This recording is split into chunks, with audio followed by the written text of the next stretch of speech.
रविवार को अगर लोटा भरकर शिव को समर्पित करा जाता है तो घर में तेज लक्ष्मी प्राप्त होती है। शिव पंचायत के दो देव ऐसे हैं जिनको रोज जल चढ़ाया जाता है, एक सूर्य नारायण और दूसरे मेरे देवाधिदेव महादेव। दोनों पर जल रोज चढ़ता है प्रतिदिन। शिव पंचायत में गुड़, चावल, लाल फूल और लाल मिर्ची के 11 दाने पानी के कलश में तांबे के लोटे में लेकर हाथ को ऊंचा कर नेत्र, नासिका, वक्षस्थल के सम्मुख में जो सूर्य नारायण को अर्घ देता है जल चढ़ाता है। पर जो सूर्य को अर्घ रविवार के दिन दे देता है अगले रविवार तक पैसे की आवक आना प्रारंभ हो जाती है।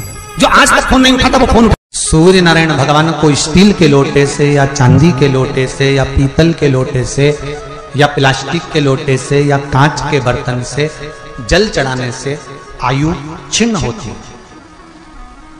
क्या समाप्त होती है? आयु।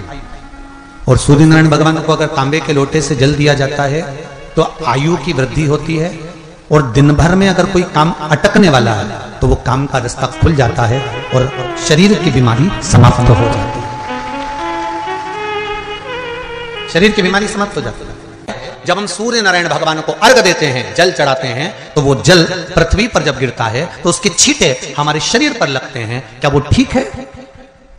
क्या वो श्रेष्ठ है?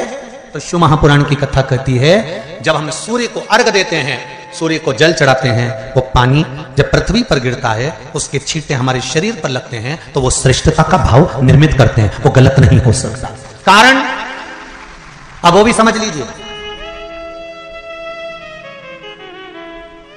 अब सूर्य नारायण भगवान को आप जल चढ़ा रहे हो तो छींटे नहीं लगे, उसके लिए क्या स्टूल पे चढ़ के चढ़ाओगे कि कुर्सी पे चढ़ के चढ़ाओगे? अरे बोलो तो सही। अब कई लोगों के दिमाग में यह बात भरा गई कि हम भगवान को जल चढ़ाते हैं, वो हमारे शरीर में छींटे लगते हैं, जमीन पे से पानी गिरता है, वो हमारे शरीर को छींटे लगते हैं, भगवान को अच्छा नहीं लगता होगा। कौन ने कहा? पहले तो उसको पकड़ के ला।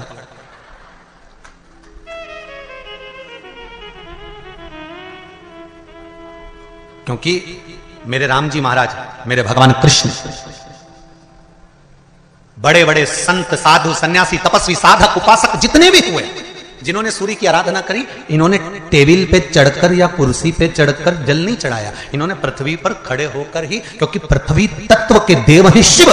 जब हम मृत्यु लोक पर खड़े होकर, पृथ्वी पर खड़े होकर भगवान शंकर का भाग पृथ्वी तत्व को धारण कर जल को हाथ में लेकर जब समर्पित करते हैं और जो जल नीचे गिरता है वो शरीर पर अगर लगता है तो हमको उसका आशीर्वाद ही प्राप्त होता है, दोष नहीं लगता। पर लोगों ने इसको विपरीत कर दिया। कि कौन ने विपरीत करा? कई लोगों ने इसको विपरीत कर दिया। कौन ने विपरीत करा? तो जो दूसरे धर्म के लोग होते हैं, जिनको हिंदू धर्म से नफरत होती है और जो हिंदू धर्म की पूजन, सेवा, अर्चना को समाप्त करना चाहते हैं, वो धीरे धीरे धीरे धीरे कहने लगे कि सूर्य को जल चढ़ाओगे तो शरीर में लगेगा, शरीर में लगेगा तो दोष लगेगा। इसको कह कहकर घर घर में सूर्य को जल चढ़ाना लोगों ने बंद कर दिया कि आप जल चढ़ाएंगे तो दोष लगेगा, शरीर पे छींटा लगेगा, शरीर को ऐसा लगेगा। ये दोष नहीं है। कितनी सुंदर बात है महाराज। सूर्य नारायण भगवान को जब जल चढ़ाया जाता है, हाथ सिर से 8 इंच की दूरी पर होना चाहिए। जम के बोलिए, सिर से कितना ऊंचा होना चाहिए? 8 इंच ऊपर अपना हाथ होना चाहिए मस्तक से सूर्य को जल चढ़ाते समय। और न चांदी का, न स्टील का, न लोहे का, न प्लास्टिक का, न कांच का, न सोने का कोई बर्तन, न कांसे का, न एल्युमिनियम का, न पीतल का, केवल एक पात्र होना चाहिए, वो है तांबे का। काय का पात्र होना चाहिए? तांबे का पात्र। और सूर्य नारायण भगवान को जब 8 इंच ऊपर तुम्हारा हस्त है और जब हम सूर्य को जल चढ़ा रहे हैं, कैसे जल चढ़ाना है वो भी समझ लीजिए।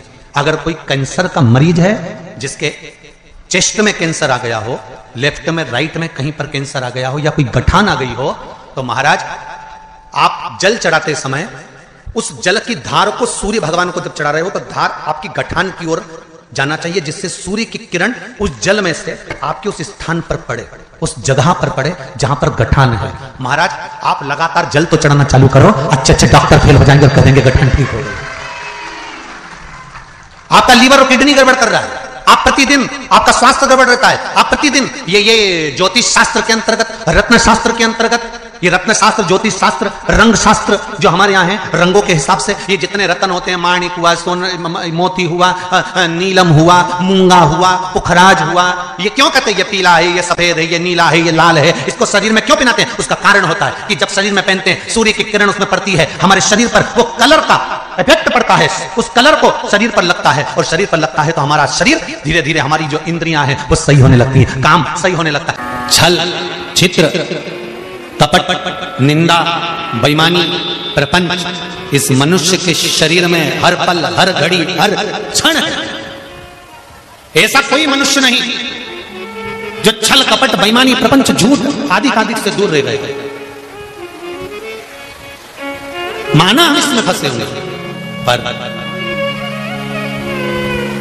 तेरी कृपा होगी ना, तेरी दया होगी ना, तो ये पाप की जो ये गठरी है, ये मनुष्य का शरीर, एक दिन इस गठरी को खोल कर तू पाप बाहर निकाल देगा, और गठरी के अंदर जितने कपड़े हैं उसको धोकर साफ कर देगा, ये निश्चित। अगर तेरी कृपा होगी तो,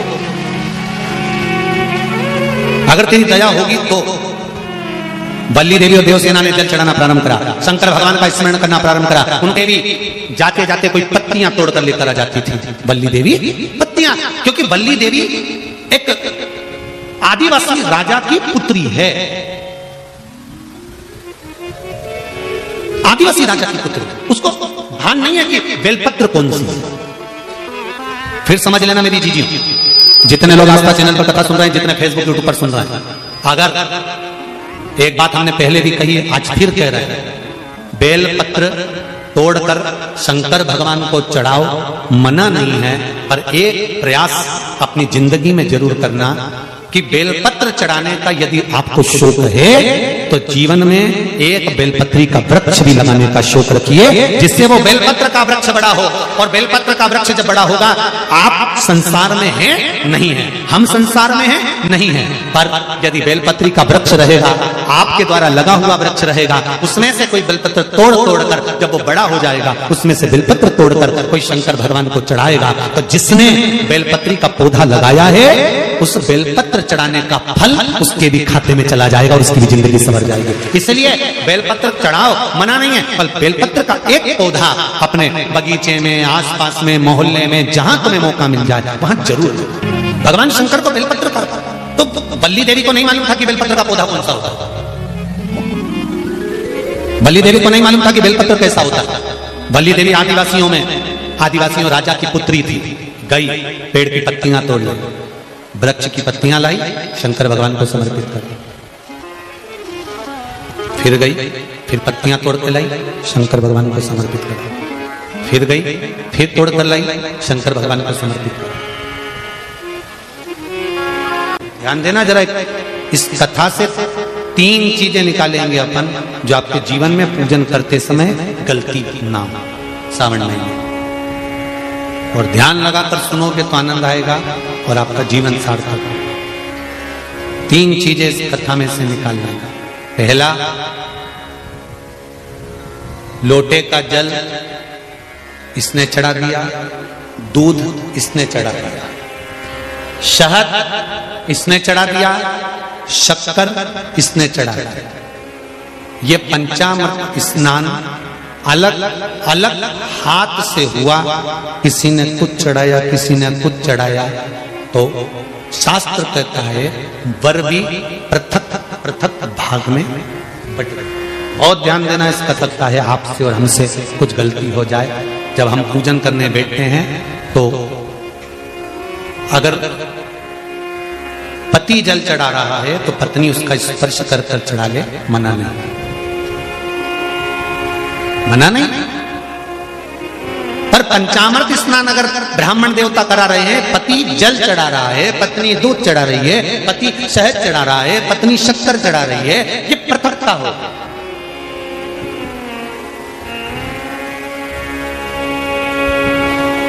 या तो दोनों को जल चढ़ा, दोनों को दूध चढ़ाना, दोनों को शक्कर चढ़ाना, दोनों को कितनी सुंदर बातें पशुपति व्रत की कि प्रसाद जो शंकर भगवान के मंदिर में एक हिस्सा लेकर आते हो, उस हिस्से को भी पृथक नहीं करा जाता।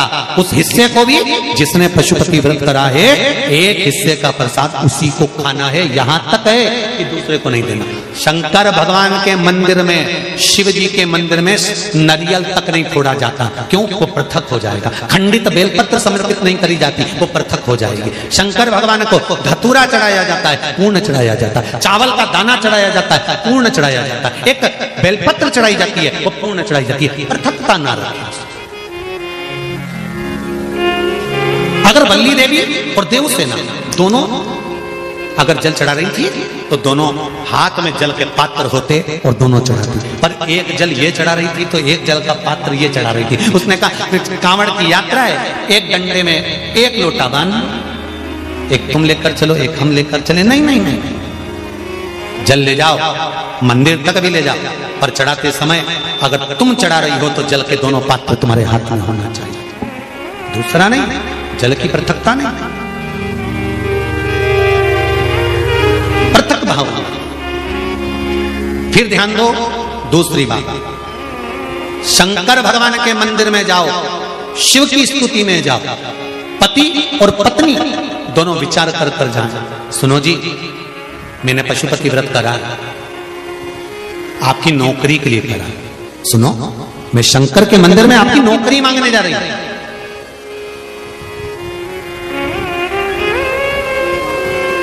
मैं नौकरी मांगने जा रही।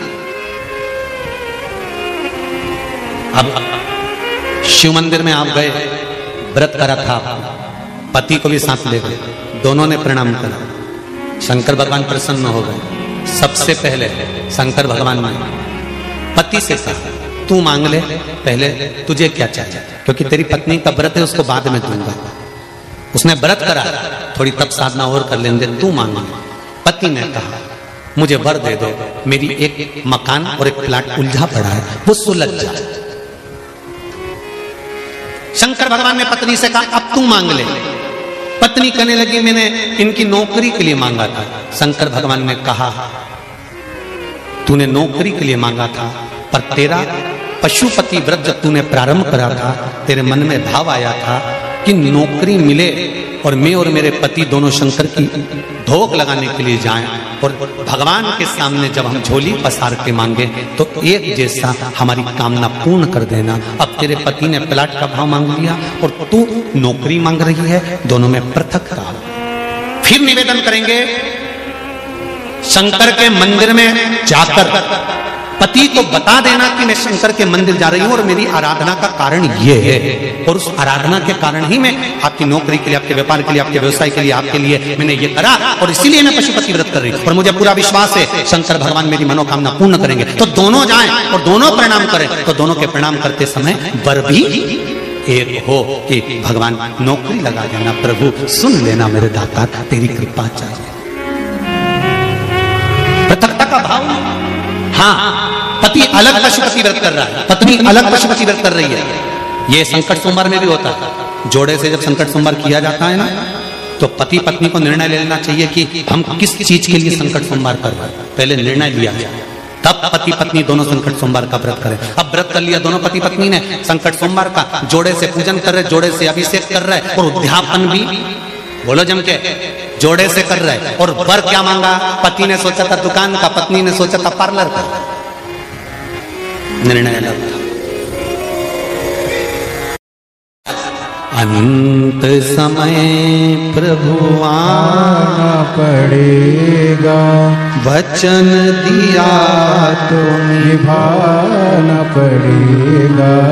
आए ना आए प्रभु कुटुंब कबीला, अंत समय प्रभु आना पड़ेगा। अर्घ देने गुरु जी पंचदेव पंचायत में सूर्य नारायण भगवान शंकर